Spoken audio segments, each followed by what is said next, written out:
Welcome back to This Week. I'm pleased to be joined by the former mayor of this great city, now the Democratic nominee for the 7th Congressional District here in Tennessee. Megan Barry, nice to see you as always. Nice to see you too, Bob. Thank you so much. Is it nice to be back campaigning again? It is. I get a lot of energy from it. It's fun to be with folks talking about the race. Your story is such a story of triumph and tragedy. I mean, you were a successful state lawmaker, decided to run for mayor of this great city. You win, you break the glass ceiling in 2015, a role model for women, and all the positives ahead of you. 2 years later, tragically, your son Max dies of an overdose, and your life is shattered, and whose wouldn't be? A year after that, you initially deny, then admit seeking comfort and having an affair with the head of your security detail. You end up resigning as mayor, pleading guilty to a Class C felony for unauthorized expenditure of state money, basically his salary. That has since been expunged from your record. Yes. You resign, you apologize, and you go to rebuild your mental and physical health, which it appears you have done. My question to you, I think this country is a country of second chances. Do you feel the people of Tennessee, the people of the 7th District, people of Nashville are ready to give Megan Barry a second chance? Well, I hope so, because I find the same thing. I think people oftentimes are remembered for their worst days, but you shouldn't be defined by it. And so I've tried to spend the last 6 years putting my life together. I'm so happy to say that the month of October, Bruce and I will celebrate our 31st year of marriage. Congratulations. Thank you so much. So, but it's been a work in progress, and it has been about rebuilding trust and rebuilding and trying to get folks to understand where I came from, but also then to give me a second chance. Okay, how do you win this? You understand what you're up against. I do, the wall I do. is built. This district has been redrawn to effectively keep people like you from being elected. There aren't enough Democrats. If you win every one of them in there, you're not going to win.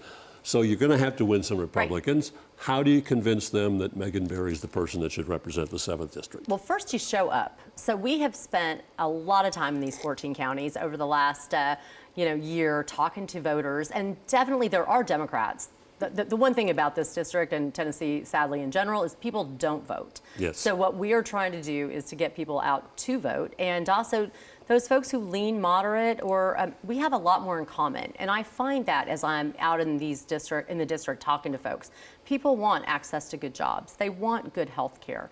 They want their kids to be safe from guns. They want the things that reproductive health. All of the things that we're seeing across the board that are supported by what I stand for. You and your opponent could not be more 180 degrees opposed. I consider you a progressive Democrat. He is a MAGA conservative Republican. His views on LGBTQ and gay people were so extreme they kept him from being the Secretary of the Army under the Trump administration. Correct.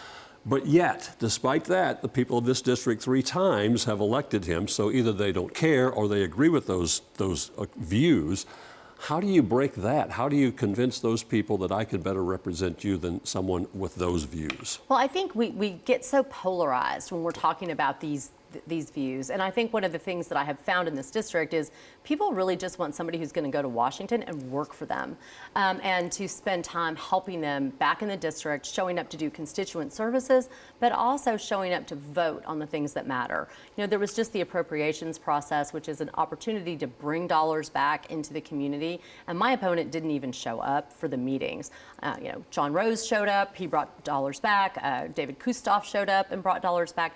People just want someone who is going to work for them. Your opponent, now we'll get into it, is going through some personal issues that he's dealing with as well. But he also effectively resigned and then was brought back into the race at the urging of former President Trump.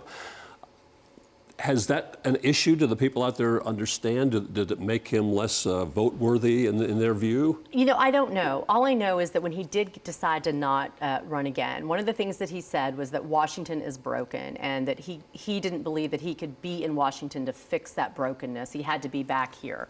And I think actually constituents want somebody to go to Washington who is actually going to help fix the brokenness by being bipartisan, by finding the commonalities and passing legislation that's going to help real Tennesseans. Memphis is the currently only blue spot in the state representative-wise. The Republicans hold every other office, supermajorities in the state legislature. But this state is changing. It is growing. There are more younger people coming in. There are younger people, especially in Davidson County and within the 7 county areas of Metro, seeking office, getting involved. Do you see that as a positive? Do you see a change happening And is it too early for that change to bring you along? Well, it's exciting, all the change that's happening. You see all of these down ballot races, especially in Montgomery County, where you've got all this energy. And I shout out Montgomery County because that's in my district, where I think we're going to see people turn out to help elect these folks, and that is absolutely going to help me. You talked a little bit about this. We are so polarized. Yeah.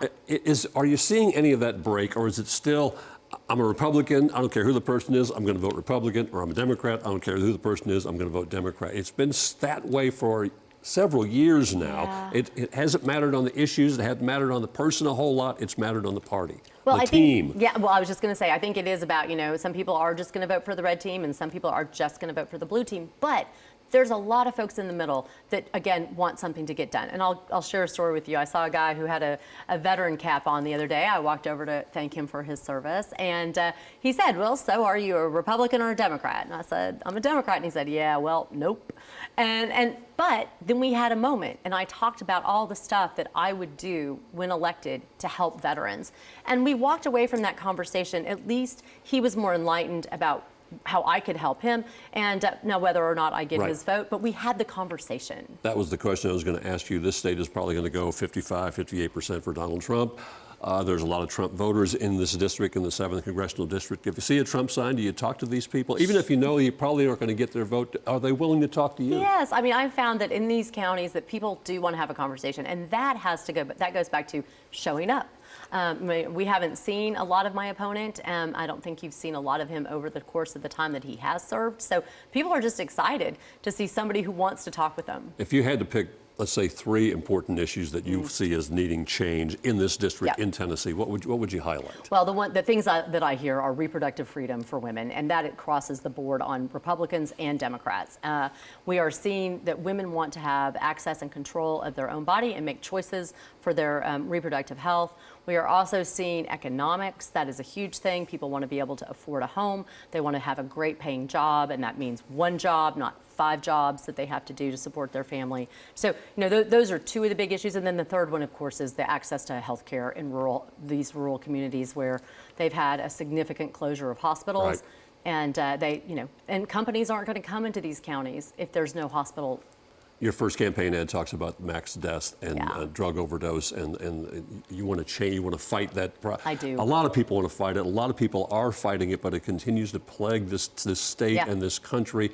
How do you do something different to make it better? Sure. So, so one of the good news out of the last couple of weeks is overdose deaths are actually going down, which is a trend that we're very excited about. Overdoses themselves, though, are still going up. The good news is that people are being saved. So what we have to be able to do is to wrap around the treatment that they need once they have been saved, and that includes things like modernizing the Opioid Treatment Act, where there's legislation in Washington that can help. So far, my opponent has not signed on to this legislation, and these things are bipartisan. Your second ad talks about not just your opponent, but specifically your opponent and access, and whether they should have access and ability to trade stocks while holding office. This, unfortunately, is on both sides of the aisle. There are some Democrats who are doing this, who are criticized for it, too. This is going to be a tough one to get a no on. Well, I tell you what, that there's a bipartisan bill, because I think even if it's not something, even if you're not taking that information and it's the perception of conflict, the perception that you are beating the market because you are getting information that I am not getting. And it's on both sides, and it needs to stop. Is this election about Megan Barry versus Mark Green, or is it about something bigger, is it about one specific issue? What's going to be the determining factor? Sure, I think it's a much bigger issue. I think this is about somebody who is actually going to work for you as a constituent and someone who is not. This is about having a congresswoman who's going to go to Washington, who's going to show up, who's going to make sure that Tennesseans are part of the conversation, and that making sure we get the resources that we deserve to have a quality of life and an economy that works for everybody. What's the biggest issue facing the state, maybe, that you could work on in Congress? Oh, gosh. Well, I mean, there's not just one. There's so many, right? So, we've already talked about economic health, reproductive freedom, gun safety, and all of that stuff needs to happen at the federal level. Lastly, how do you get people to vote? Tennessee is just horrible with voting turnout. People just, for whatever reason, don't vote.